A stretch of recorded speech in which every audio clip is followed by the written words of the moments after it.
Avec quelqu'un qui a dit que je peux pas jouer aux poupées, et après j'ai pleuré. Bienvenue sur Papatriarcat. Je suis ravi de vous recevoir sur ce format appelé Réponse, tout simplement parce qu'en fait je vais répondre à un message audio qu'on m'a laissé via l'outil SpeakPipe. Je vous laisse le lien en descriptif de cet épisode. N'hésitez pas, vous avez 5 minutes pour donner votre avis. Alors quelque chose de positif, constructif, ou tout simplement pour dire que vous n'êtes pas d'accord sur un épisode, c'est tout à fait ok.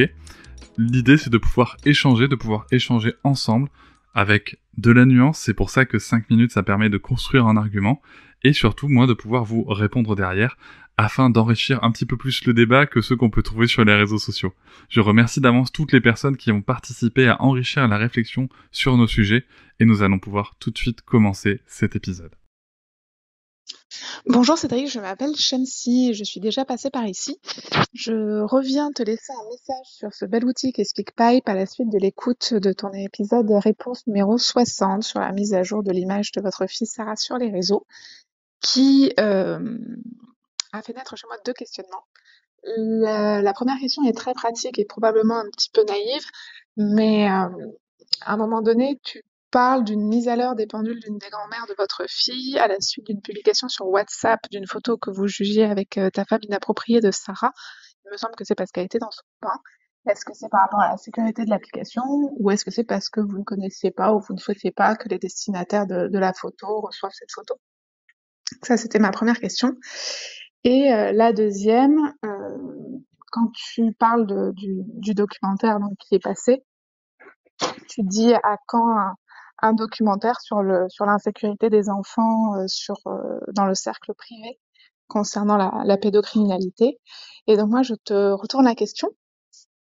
Le documentaire, on ne sait pas, mais à quand le podcast sur le sujet et notamment sur les habitudes à avoir et à développer, enfin les réflexes qu'on devrait tous avoir pour protéger nos enfants dans la sphère privée, même si bien évidemment c'est extrêmement difficile de se dire qu'on doit protéger nos enfants de nos proches, dont on ne se méfie pas et dont on n'a pas envie de se méfier. Voilà. Merci beaucoup et je te souhaite une belle soirée ou une belle journée en fonction de quand tu écouteras ce message. À bientôt. Salut Shamsi, merci pour ton soutien, merci pour le message et pour tes questions, qui vont aussi me challenger quelque part.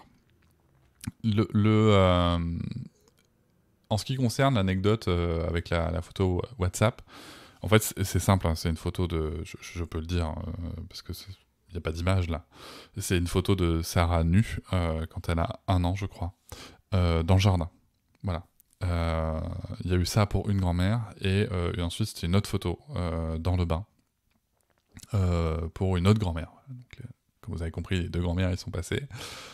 Il n'y a pas de...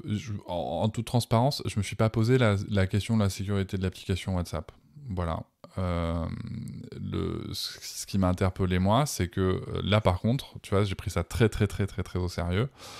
Parce que, comme le disent les chiffres, hein, il y a très peu de chances qu'un mec lambda qui voit une photo sur Instagram, il va peut-être faire des trucs dégueux de son côté, mais ça impactera pas ma fille.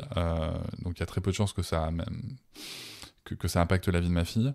En revanche, le fait que potentiellement un prédateur, puisqu'on sait que les prédateurs sont dans le cercle proche, hein, très clairement, et que ce sont en majorité des hommes aussi, je pense que ça par contre, tu vois, j'ai trouvé ça très dangereux. C'est-à-dire faire circuler dans un groupe WhatsApp de famille, ou même de gens que je ne connais pas, c'est-à-dire d'amis, de ma mère, de ma belle-mère, ou quoi ou qu'est-ce, une photo de mon enfant nu. Là par contre il y a un vrai danger parce que ça peut attiser l'appétit, aussi dégueulasse soit-il, l'appétit et le désir d'un prédateur qui lui peut potentiellement avoir accès à ma fille. Et ça c'est pas possible en fait. Ça c'est vraiment... là tu vois, là pour moi le niveau d'alerte il est très très très élevé quoi. Donc c'est ça en fait si tu veux, qui m'a fait tiquer. C'est... Voilà, après elle partage une photo lambda, j'ai envie de te dire... ça va pas forcément empêcher un prédateur de... Je sais pas, il y a parti une photo de ma fille en train de courir en robe. En effet, un prédateur, ça va peut-être lui éveiller des choses, mais je pense quand même qu'il y a plus de risques avec une photo, enfin, je pense, il est vu qu'il y a plus de risques avec une photo d'enfant nu que pas nu, quoi. Donc voilà, l'idée, c'était vraiment de contrôler ça, surtout dans ce cercle proche qui, lui, est le vrai danger. Je sais que c'est terrible de se dire ça, mais le vrai danger, il vient des proches. Concernant ta demande d'épisode, écoute, ok, je prends bonne note. Alors, au moment où j'enregistre cet épisode, il y a bébé qui doit arriver dans quelques jours. Ou pas, si jamais il bouge. Enfin bref, vous verrez le moment venu. Ou en écoutant le journal de papa. Mais si tu veux, il y a vraiment différents épisodes déjà qui existent. Donc il y a celui avec Tessie Van der Hagen justement sur c'est le numéro 69. Sur la sexualité, l'éducation positive à la sexualité. Il y a aussi des épisodes où on va mettre ça avec... on en parle aussi avec Marie Kao, Little Bun Bao, quand elle nous raconte son histoire vis-à-vis de ça, et comment est-ce qu'elle protège sa fille vis-à-vis de ça. On en parle aussi un peu avec Charline Vermont du compte Orgasme et moi dans l'épisode. Malheureusement, j'ai pas accès là à mon ordi et j'ai pas tous les titres d'épisodes, les chiffres d'épisodes en tête. N'hésitez pas à aller sur mon site papatriarca.fr. Vous cherchez les mots-clés, en plus ils sont triés par catégorie, voilà, ça vous allez vite retrouver. Mais dans ces épisodes, il y a différentes clés. Cela dit, je pense que tu as une idée que j'aime beaucoup, c'est que ça serait hyper intéressant en effet de combler avec un épisode qui regrouperait les conseils qu'on peut, en tout cas les idées qu'on peut mettre en place là-dessus. J'en profite aussi pour dire aux personnes qui font des mises en place là-dessus, comment quelles idées elles ont pu avoir, parce que je pense qu'on a une vraie émulation collective là-dessus qu'on doit pouvoir mettre en œuvre, et ça me semble très intéressant, surtout quand c'est de la famille proche. Voilà. Moi, je peux pas rentrer dans les détails, malheureusement, de certaines actions, enfin, je rentrerai plutôt aussi dans certaines positions et actions personnelles, mais je pourrais bien sûr pas rentrer dans les détails, parce que ça concerne des gens dont c'est l'histoire et dont je n'ai pas l'accord pour en parler, donc c'est compliqué. Mais en effet, dans les familles, il y a des choses qui se passent, et je pense que c'est important d'en parler, et il y a des choses qu'on peut mettre en place de manière... je vais pas faire l'épisode maintenant, mais bon, je vais juste te dire, il y a des choses qu'on peut mettre en place de manière sur le fond, on va dire, et d'autres par des actions très ponctuelles et très concrètes. Voilà. Il y a un compte que j'aime beaucoup, qui a un compte en anglais et en espagnol, qui s'appelle Consent Parenting. Vous le trouverez @consentparenting sur Instagram. Je vous invite à la suivre. C'est Olivia Rivera qui fait ça. Je l'avais contactée au tout début de Papatriarca pour lui proposer de traduire ses contenus, et je pense qu'il faudrait que je le fasse à un moment, parce qu'elle a des petites fiches, elle a un process que je trouve hyper intéressant pour construire un cercle sûr en fait autour de l'enfant, ou en tout cas au moins un cercle à risque restreint, on pourrait l'appeler comme ça.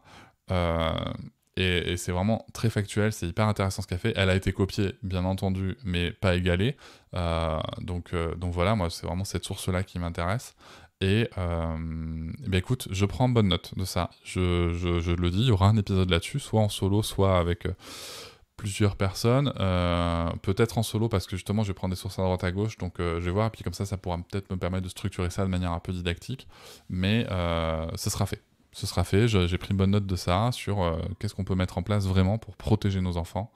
Voilà, peut-être avec des membres de la Civise, je vais voir. J'envoie un ancien bientôt. Donc je vais voir, ça sera sûrement un sujet hyper intéressant à traiter. Merci beaucoup, Chamsi, à très vite. Je vous remercie de m'avoir écouté. Je vous invite à vous abonner, et nous pouvons aussi nous retrouver sur Facebook, Instagram et sur le blog papatriarca.fr. À bientôt.